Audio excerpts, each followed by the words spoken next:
Mayapur নিতাইগড় kitchen থেকে সবাইকে স্বাগতম। আপনারা কেমন আছেন? আশা করি ভগবানের কৃপায় ভালোই আছেন। আজকে চলে এসেছি নতুন একটা রেসিপি নিয়ে। আজকে নতুন ভিডিও একটা আপনাদের সাথে শেয়ার করব। বৃষ্টি হচ্ছে বাইরে প্রচণ্ড, তার জন্য ভাবলাম আজকে গৌরনীতার জন্য একটু খিচুড়ি বানাই। খিচুড়িটা এই দেখুন, আমি এখানে আতপ চাল নিয়ে নিয়েছি 1 বাটি, আর এখানে মুগ ডাল নিয়ে নিয়েছি 1 বাটি, দিয়ে দিলাম। আর এখানে কিছু সবজি নিয়েছি, আলু, পটল, গাজর আর একটু কুমড়ো। এই দিয়ে আজকে খিচুড়িটা বানাবো। তাহলে চলুন দেখে নিই খিচুড়িটা কীভাবে বানাবো। খিচুড়িটা ফোড়ন দেওয়ার জন্য আমি এখানে কড়াইতে তেল বসিয়ে দিয়েছি। আমি সর্ষের তেল দিয়েছি, এটা আপনারা সাদা তেল, সর্ষের তেল যেটা ইচ্ছে সেটাই দিতে হবে। ফোড়নের জন্য নিয়েছি শুকনো লঙ্কা, দিয়ে দিলাম। শুকনো লঙ্কাটা একটু ভাজা করতে হতে আমি এখানে মশলা দিয়ে দিচ্ছি। এখানে নিয়েছি মৌরি আর জিরে, দিয়ে দিলাম তেজপাতা। এবার ভালোভাবে মশলাটাকে কষে দিতে দিচ্ছি। এখানে দিয়ে দিলাম আদা আর কাঁচা লঙ্কা। এবার ভালোভাবে মশলাটা দিয়ে দিচ্ছি। একটু গোটা গরম মশলা, খুব সুন্দর একটা সেন্ট আসে খিচুড়িতে। এই যে এই মশলাটা পুরোটা আমি ভালোভাবে ভেজে নিচ্ছি।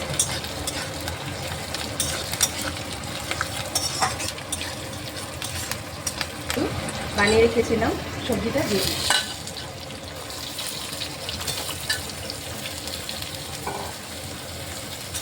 সবজিটাও ভালোভাবে দেখুন, সবজিটা কিছুটা ভাজা হয়ে গেছে।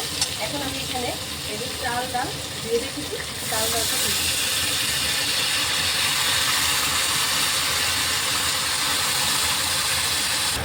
এখানে দিয়ে দিচ্ছি স্বাদ মতো লবণ আর হলুদ গুঁড়ো। এবার ভালোভাবে চাল ডাল সবজি আর একটু ভেজে নেব। এই চালটা ডালটা একসাথে ভেজে নিচ্ছি। দেখুন সবজিটা ভালোভাবে ভেজে নিচ্ছি। একদম জলটা শুকিয়ে গেছে, সবজি আর ডাল চাল সব একসাথে ভাজা হয়ে গেছে। এখন আমি এখানে গরম জল দিয়ে দিচ্ছি। গরম জলটা দিলে কী হবে, তাড়াতাড়ি সিদ্ধ হয়ে যাবে। এখন এখানে দিয়ে দিচ্ছি গরম জল।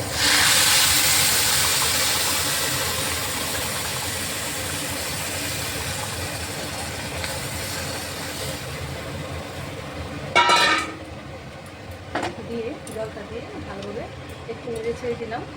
আর এখন হাই ফ্লেমে এটাকে কিছুক্ষণ ফুটিয়ে নেব, যাতে করে চাল ডাল সবজি খুব সুন্দর সিদ্ধ। হাই ফ্লেমে ফুটিয়ে নিয়েছি কতক্ষণ। এখন ডাল চাল ভালোভাবেই সিদ্ধ হয়ে গেছে।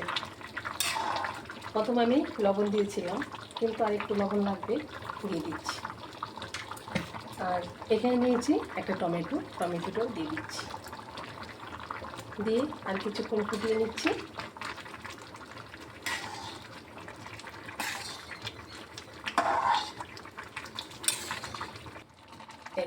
দেখুন একদম মানে জলটা শুকিয়ে একদম ঠিক আছে। আর ঠান্ডা হলে আরেকটু থেমে যাবে, তখন খিচুড়িটা একদম পারফেক্ট হবে। এখন আমি নামানোর আগে দিয়ে দিচ্ছি চিনি। চিনিটাও খিচুড়ির মধ্যে একটু মিষ্টি মিষ্টি হলেই ভালো লাগে, সেটা আপনারা পছন্দ মতো দিতে পারেন। চিনি দিয়ে দিলাম। আর দিয়ে দিচ্ছি এখানে 1 চামচ ঘি। আর দিয়ে দিচ্ছি এখানে একটু ভাজা মশলা, একটু মশলাটা ভেজে নিয়েছিলাম শুকনো খোলা, এই গুঁড়োটা দিয়ে দিচ্ছি। তাহলে খিচুড়ির সেন্টটা আরও সুন্দর বেড়ে যায়। এখন আমি একদম একটু নেড়ে চেড়ে ঢাকা দিয়ে রেখে দেবো। একদম হয়ে গেছে। একটু মিশিয়ে নিচ্ছি মশলাটা আর ঘিটা। মিশানো হয়ে গেছে, এখন আমি নামিয়ে দিচ্ছি। খিচুড়িটা একদম ঠিক হয়েছে। আর ঠান্ডা হলে আরেকটু ঠিক হবে, একদম না পাতলা হবে না ঘন হবে, খুব সুন্দর হবে। এই যে খিচুড়ি রেডি হয়ে গেল। দেখুন আমি ঘি দিয়ে ঢেকে রেখেছি, ঢাকনাটা খুলে দিচ্ছি। এই যে কত সুন্দর হয়ে আছে, একদম একদম ঠিক হয়ে গেছে।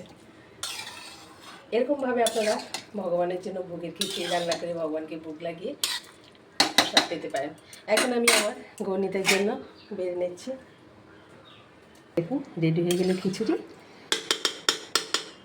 আজকে ভিডিও এখানে শেষ। আপনারা সব ভালো থাকবেন, সুস্থ থাকবেন। আবার দেখা হচ্ছে পরের ভিডিওতে।